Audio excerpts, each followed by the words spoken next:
আজকে বেশি করে টমেটো দিয়ে লোট্টা মাছ তরকারি করবো, তাই মশলা দিয়ে টমেটোগুলো কষিয়ে দিচ্ছি, সাথে কয়েকটা আলু দিচ্ছি। স্বাদের লোট্টা মাছ কেটে দিয়ে পরিষ্কার করে নিলাম, এখন রান্না করবো। আলু কষানো হয়ে গেছে।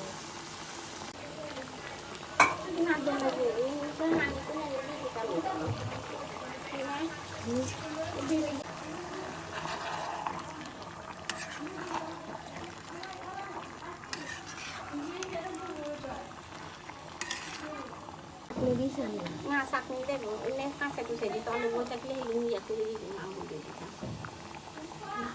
দিতাম না। রান্না কমপ্লিট, এখন ধনে পাতা দিয়ে দিচ্ছি।